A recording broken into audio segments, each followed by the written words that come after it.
cows are amazing, and I just love the baby calves.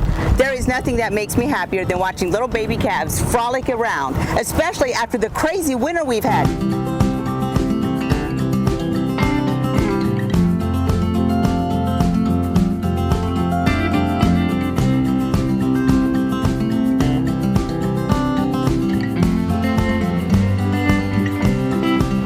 Quite the cold snap back there. Hey Craig, how you doing? I'm good. How are you? I am good. This is Craig Downs. He is an Oklahoma cattleman, and these are his cows. We are going to call him Cowboy from here out. He's a wealth of knowledge. What kind of challenges did you face this winter, or do you face every winter when you have spring calves? Oh, there's lots of challenges in spring calving. Everybody calves a different time, and they select that. We try to start the first week or second week of March, and they're spitting them out pretty fast. That's a week's worth right you've seen there. But you never know what the weather's going to be. It can be mud knee deep, or it can be zero like it was a week ago. That's the reason you see so much hay out here. We save a lot of our less desirable hay just literally to unroll, so hopefully the cows don't eat it, so the calves have a warm place to lay down in the dry. And you also can get in not only the weather but scours. You just never know what you're going to look for. How old are these cows? Are these heifers or cows? What do you have to do with all the different types? These cows, this is a mature bunch. They range from, I think I've seen some 6s out there, so they're going to be, these cows will be 5 to 9. Okay. We ear tag, so we know exactly how old they are. And so how do you know when they're going to have their babies? How do you gauge that they all have their babies at the same time? Well, they're not going to. Selection of when you put your bull to them. It takes 9 months after they're bred, but we put the bull in the 1st of June, first week of June, hoping for first week of March calves. You're going to get some that don't breed that first 21 days, but we try our best. Hopefully, God's got a lot to do with it, but we like to be calved out 90% in the first 21 days. That means you got some pretty fertile cows. And so then how long will these calves stay on their mamas? And on the weather and the market and everything, but usually we wean in September. Used to October, but the weather changes so bad, there's so much sickness, we just soon take them home in September and get them weaned, and they're worth more weaned when you sell them anyway. And so when they are calving, what do you have to do? Do they ever have problems? Some. There's nothing that ain't problem free, but you select bulls and you sort out. We cull cows every year to sort out those problems, so we minimize it as little as possible. Our biggest thing is we tag them when they hit the ground, or try to.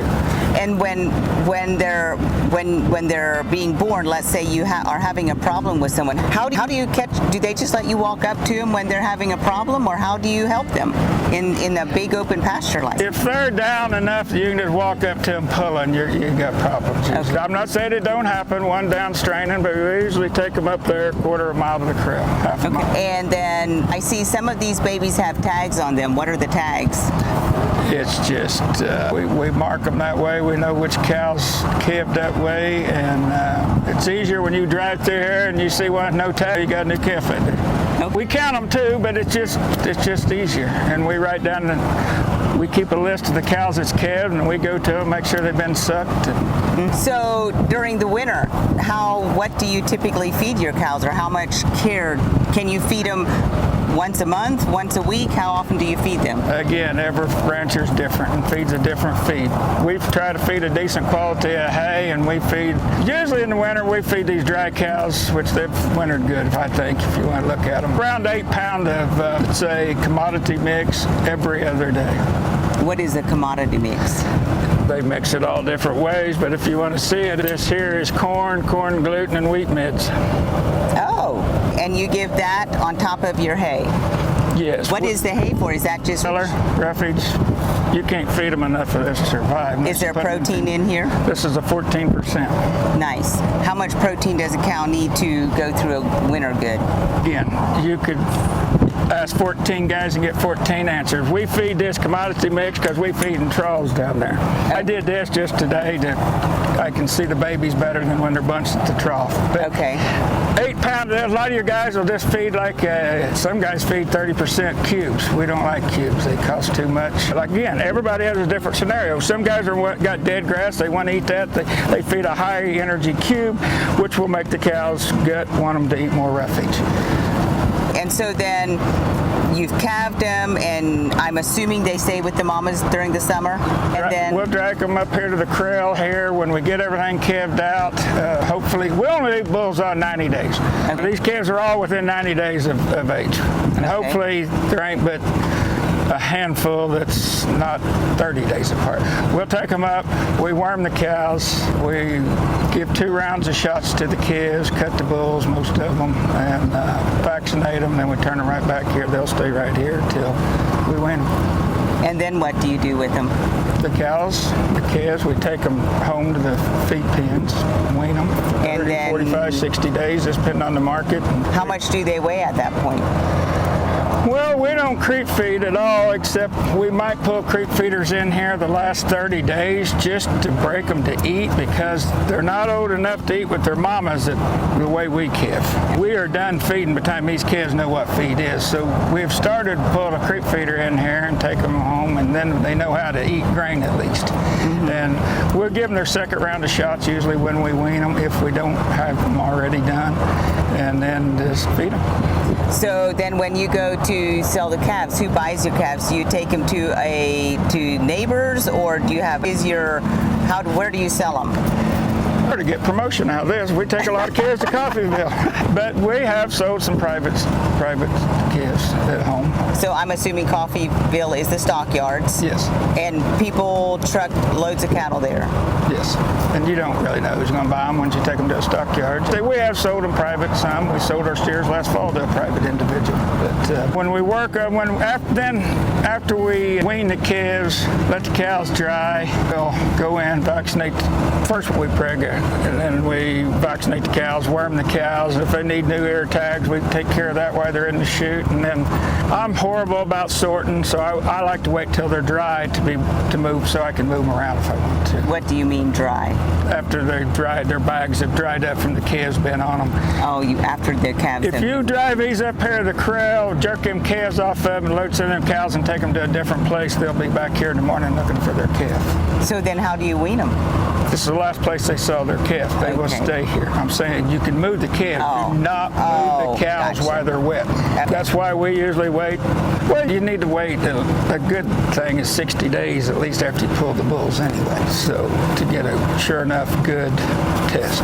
And so then, with the calving, when you're just about done calving, but you obviously check them every day and stay on top of them. So that's a lot of work when you're calving out cows. Do you have to check them during the night? It's just too much of expense and time consuming. And now heifers, I calve the heifers at my house, and yes, we check them night and morning. Some guys will check them every 3 or 4 hours. We're very selective on our bulls. That don't mean anything. You can have a leg one backwards or just one too dang big, no matter what you breed them to. But bull selection is a big, big problem solver. Mm-hmm. So springtime is a busy time for the rancher, and it can be really long hours. Yep, because they're thinking about putting up hay again. They spent all winter putting out. But get the calves done, and then it's time to work them, and then it's time to wean the fall calves and start that process about the time you get done calving here. We run spring and fall. It's just so much easier for us. We get 2 paychecks that way. We sell calves in the spring and in the fall, if you have spring and fall calvers. Plus, your first calf heifers, if you don't have a spring and fall situation, breeding back on a first calf heifer is the hardest time of her life. She's growing, she's sucking a calf, and trying to breed. I'm very lenient with them. If they don't breed, I'll roll them over. If you got a spring and a fall, you only lose 3 months instead of a year. Most guys will sell them if they only have one or the other. They can't afford to keep a dry cow for a year before they breed her back. So you have a spring bunch and a fall bunch. Yes, and we do not mix them. That's a pet peeve of mine. When I wean, I like to wean, I like to work what's in the pasture. And it takes half as many bulls when you do it that way. If you got 500 cows and they're all spring calvers, you need lots of bulls. If you cut them in half and half, you can use half as many bulls, and you only got, what we do, we run bull 90 days, pull them 90 days. So you don't have bulls out here for 90 days and then sitting in a pasture by themselves the other 9 months of the year. That's why a lot of the big boys that only spring calve kind of free to. Thank you very much for your time. I appreciate it. I have thoroughly enjoyed this. I love coming out here to the calves.